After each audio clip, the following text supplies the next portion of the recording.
INR துணை சீரியலோட இன்னைக்கு எபிசோட்ல நிலா தன்னோட ஆஃபீஸ்ல ரொம்பவே பதட்டமா இருக்காங்க. முக்கியமான ப்ராஜெக்ட் மீட்டிங்காக கொண்டு வந்த லேப்டாப்பை வர்ற வழியில ஆட்டோலேயே தவற விட்டுட்டதா தன்னோட பாஸ் ராகவ் கிட்ட சொல்றாங்க. இதை கேட்ட ராகவ் செம்ம டென்ஷன் ஆகி இவ்வளோ பெரிய பொறுப்புல இருந்துட்டு இப்படி கேர்லெஸ்ஸா இருக்கீங்களேன்னு நிலாவை கண்டமேனிக்கு திட்டித்து இருக்கிறாரு. மீட்டிங்கை கொஞ்ச நேரம் தள்ளி வைக்க முடியுமான்னு நிலா எவ்வளவோ கெஞ்சி பார்க்குறாங்க. ஆனால் அதுக்குள்ள கிளைண்ட்ஸ் சாம், ஜோசப் மற்றும் சுஜித் எல்லாரும் ஆஃபீஸ்க்கு வந்துடுறாங்க. வேற வழியே இல்லாம ராகவ் நிலாவை ப்ரெசன்டேஷனை ஸ்டார்ட் பண்ண சொல்றாரு. நிலாவும் நடுக்கத்தோடவே அவங்க முன்னாடி போய் நிக்கிறாங்க.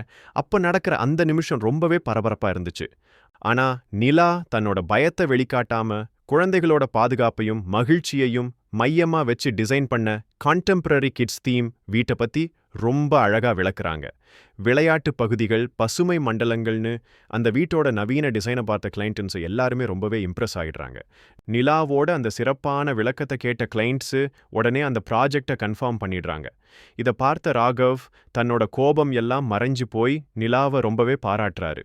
நிலாவுக்கும் அப்போதான் உயிரே வருது. இந்த வெற்றிக்கு காரணம் யாருன்னு அடுத்து வர சீன்ல தான் தெரிய வருது.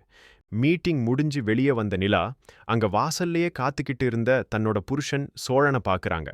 நீங்க மட்டும் சரியான நேரத்துல அந்த லேப்டாப்பை கஷ்டப்பட்டு கண்டுபிடிச்சு கொண்டு வந்து கொடுக்கலைன்னா இன்னைக்கு நான் ஜெயிச்சிருக்கவே முடியாதுன்னு சொல்லி நிலா ரொம்ப எமோஷனலா சோழன் கிட்ட பேசுறாங்க. லேப்டாப்பை கண்டுபிடிக்க சிசிடிவி கேமரா, ஆட்டோ ஓனர் அட்ரஸ்னு தான் அலைஞ்ச கதையையும் பட்ட கஷ்டத்தையும் சோழன் சொல்றாரு.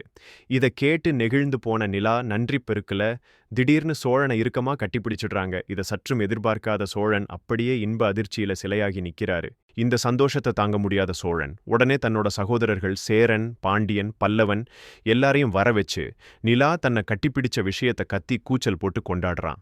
இந்த சந்தோஷம் நீடிக்குமா இல்ல வழக்கம் போல ஏதாவது பிரச்சனை வருமா? உங்களோட கருத்துக்களை மறக்காம கமெண்ட்ல சொல்லுங்க.